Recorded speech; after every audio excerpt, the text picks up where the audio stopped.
नमस्कार, गोड्डा झार न्यूज में आप सभी का स्वागत है। आइए जानते हैं झारखंड की तमाम छोटी बड़ी मुख्य खबरों को। पर आपने अभी तक गोड्डा झार न्यूज चैनल को सब्सक्राइब नहीं किया है तो प्लीज चैनल को सब्सक्राइब कर बेल आइकन को प्रेस कर दे ताकि खबरों का अपडेट आपको मिलता रहे। साथ ही एक लाइक और प्यारा सा कमेंट जरूर करें। चलिए शुरू करते हैं आज की पहली महत्वपूर्ण खबरों से। एनटीपीसी के अधिकारी कुमार गौरव हत्याकांड में 6 लोग हिरासत में। एनटीपीसी के डीजीएम कुमार गौरव हत्याकांड के सिलसिले में जांच के दौरान पुलिस 6 लोगों को हिरासत में लेकर पूछताछ कर रही है। इस बीच घटना के बाद दिल्ली से आए एनटीपीसी के 2 वरीय अधिकारी निदेशक शिवम श्रीवास्तव और निदेशक एके जदली ने रविवार को मुख्य सचिव अलका तिवारी के साथ मुलाकात की। एनटीपीसी के अधिकारियों ने इस दौरान हत्याकांड में शामिल अपराधियों के खिलाफ कार्रवाई करने और कोयला अधिकारियों की सुरक्षा के लिए उचित व्यवस्था करने का भी अनुरोध किया। वहीं कुमार गौरव की हत्या के सिलसिले में एनटीपीसी के अपर महाप्रबंधक रोहित पाल की शिकायत पर अज्ञात अपराधियों के खिलाफ प्राथमिकी दर्ज की गई है। सरकार ने कुमार गौरव हत्याकांड की जांच के लिए एसआईटी के गठन का भी आदेश दिया है। आप सबको बता दूं कि अपर महाप्रबंधक की ओर से पुलिस को की गई शिकायत में हत्या की घटना का उल्लेख किया गया है। हालांकि शिकायत पत्र में हत्याकांड में शामिल किसी भी आपराधिक गिरोह का नाम नहीं लिया गया है। एनटीपीसी की ओर से अज्ञात अपराधियों के खिलाफ हत्याकांड में प्राथमिकी दर्ज करने का अनुरोध किया गया है। घटना को दुर्भाग्यपूर्ण और निंदनीय करार दिया है। इस घटना के बाद पुलिस कई एंगल पर जांच कर रही है। जेल में बंद उन आपराधिक गिरोह के सरगना से भी बात कर घटना में शामिल अपराधियों के बारे में पता लगा रही है, जिनकी गतिविधि हजारीबाग और रामगढ़ के कोयला क्षेत्रों में है। झारखंड के चाईबासा में नक्सलियों की साजिश व नाकाम आईईडी बम हुआ बरामद। चाईबासा में सुरक्षा बलों ने नक्सलियों की बड़ी साजिश को नाकाम कर दिया। एसपी आशुतोष शेखर के निर्देश पर चलाए जा रहे अभियान के दौरान सुरक्षा बलों ने रविवार को एक आईईडी बम को बरामद किया है। आईईडी की बरामदगी टोंटो थाना क्षेत्र के जिमकी एकिर के आसपास जंगली और पहाड़ी क्षेत्र में हुआ है। सुरक्षा बलों को टारगेट करने के उद्देश्य से नक्सलियों द्वारा पूर्व में यह दोनों आईईडी बम लगाया गया था। सुरक्षा के दृष्टिकोण से उसी स्थान पर बम निरोधक दस्ता की सहायता से विनिष्ट किया गया है। आप सबको बता दो कि नक्सली संगठन के शीर्ष नेता मिसिर बेसरा, अनमोल मोचू, अनल, असीम मंडल, अजय महतो, सागन अंगरिया, अश्वनी अपने दस्ता सदस्यों के साथ सरंडा और कोल्हान क्षेत्र में विध्वंस गतिविधि के लिए भ्रमणशील है, जिसको लेकर सुरक्षा बलों के द्वारा लगातार अभियान संचालित किया जा रहा है। रांची पुलिस ने हथियार के साथ 3 अफीम तस्कर को किया गिरफ्तार। रांची पुलिस ने हथियार के साथ 3 अफीम तस्कर को गिरफ्तार किया है। डीआईजी सह एसएसपी चंदन सिन्हा को मिली गुप्त सूचना के आधार पर सिटी डीएसपी केवी रमन के नेतृत्व में पुलिस की टीम ने खादगड़ा बस स्टैंड से मोहन लोहरा, कुंवर मुंडा और बिरसा मुंडा को गिरफ्तार किया है। इसके पास से 550 ग्राम अफीम और पिस्टल समेत अन्य सामान भी बरामद हुआ है। रविवार को सिटी डीएसपी ने जानकारी देते हुए बताया कि बिरसा मुंडा बस टर्मिनल के उत्तर तरफ बने पानी की टंकी के पास से संदिग्ध अवस्था में घूमते हुए 3 युवकों को संदेह के आधार पर पकड़ा गया। पकड़ाए गए युवकों की तलाशी लेने पर इन लोगों के पास से अफीम और अवैध पिस्टल और गोली बरामद हुआ है। प्रारंभिक पूछताछ में तीनों ने खुट्टी से चतरा अफीम पहुंचाने की बात को स्वीकार किया है। पाकुड़ में फुटबॉल मैदान से मिला आदिवासी युवती का शव, शरीर में मिले चाकू के निशान, गला भी रेता, 2 दिन से थी गायब। पाकुड़ में 19 साल की आदिवासी युवती का शव रविवार को बरामद हुआ। युवती के शरीर में कई जगह चाकू से वार के निशान थे, वहीं गला भी रेता हुआ था। शव मिलने के बाद से इलाके में सनसनी फैल गई। कई तरह की चर्चा भी लोग कर रहे थे। युवती की पहचान हिरणपुर थाना क्षेत्र के केंदुआ पंचायत के आसन जोला गांव के सोनामती मरांडी के रूप में हुई है। युवती का शव आसन जोला गांव के फुटबॉल मैदान से ही बरामद किया गया है।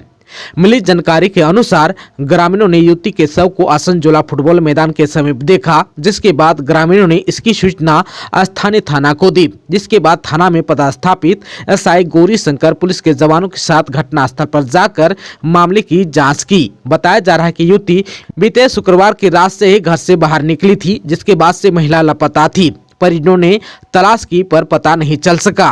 पुलिस घटनास्थल से शव को कब्जे में लेकर पोस्टमार्टम के लिए सोनाजोरी स्थित सदर अस्पताल भेजा गया।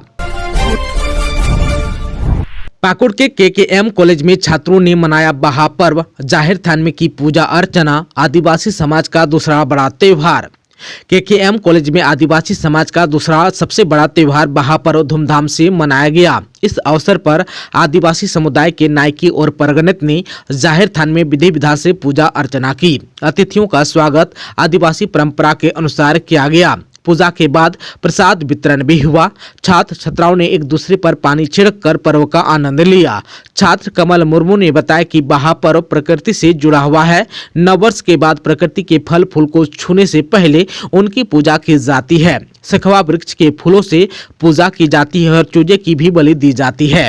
वहीं मुर्मू ने कहा कि उनका मानना है कि प्रकृति की रक्षा करने से प्रकृति भी हमारी रक्षा करती है। वहीं अतिथि मसीह मरंडी ने बताया कि यह पर्व एक कथा पर आधारित है। आमतौर पर यह त्योहार 3 दिनों तक मनाया जाता है, लेकिन कॉलेज में 1 दिन का ही आयोजन किया गया है। वहीं छात्र संतोष मरांडे ने बताया कि 3 दिवसीय पर्व के हर दिन अलग अलग रीति रिवाज होते हैं। इस दौरान सभी प्रकृति की रक्षा का संकल्प लेते हैं। जेपीएससी 2 में मनपसंद लोगों को नंबर बढ़ाकर मेरिट लिस्ट में बेहतर रैंक दिया गया। जेपीएससी 2 में आयोग के पदाधिकारियों के अलावा दूसरे मनपसंद परीक्षार्थियों को नंबर बढ़ाकर मुख्य परीक्षा में पास कराया गया। इसके बाद इंटरव्यू में ज्यादा नंबर देकर अलग अलग सेवाओं में बेहतर रैंक दिया गया। सीबीआई ने जांच रिपोर्ट में इन तथ्यों का उल्लेख किया है। साथ ही किस परीक्षार्थी को किन किन विषयों में नंबर बढ़ाया गया उनका भी उल्लेख किया गया है। सीबीआई की रिपोर्ट में कहा गया कि जेपीएससी की तत्कालीन सदस्य शांति देवी के भाई विनोद राम को परीक्षा में बड़े पैमाने पर गड़बड़ी का लाभ दिया गया है। सीबीआई ने जांच में पाया है कि विनोद राम का मुख्य परीक्षा में 750 नंबर मिले थे। प्रशासनिक सेवा में चुने जाने के लिए अनुसूचित जाति यानी कि एससी का कट ऑफ मार्क्स 979 था। इसलिए विनोद का चयन प्रशासनिक सेवा के लिए नहीं किया जा सकता था, लेकिन उन्हें गलत तरीके से इंटरव्यू में बुलाया गया और राज्य प्रशासनिक सेवा के लिए चुन लिया गया। वहीं जेपीएससी के तत्कालीन सदस्य राधा कोविंद नागेश की बेटी मौसमी नागेश का चयन वित्त सेवा के लिए किया गया। वह भी मुख्य परीक्षा में फेल थी, लेकिन मुख्य परीक्षा के कई विषयों में नंबर बढ़ाकर उन्हें सफल घोषित किया गया। सीबीआई ने जांच में पाया कि मौसमी नागेश को मुख्य परीक्षा में 774 नंबर मिले थे। अनुसूचित जनजाति के लिए वित्तीय सेवा का कट ऑफ मार्क्स 784 था। कट ऑफ मार्क्स के आलोक में मौसमी नागेश को इंटरव्यू में शामिल नहीं किया जाना चाहिए था, लेकिन मुख्य परीक्षा में नंबर बढ़ाकर उन्हें इंटरव्यू में बुलाया गया और वित्तीय सेवा के मेरिट लिस्ट में उन्हें 71वां रैंक दिया गया। महिला सशक्तिकरण विकसित झारखंड के निर्माण का बनेगा आधार, कल्पना सोरेन ने कही।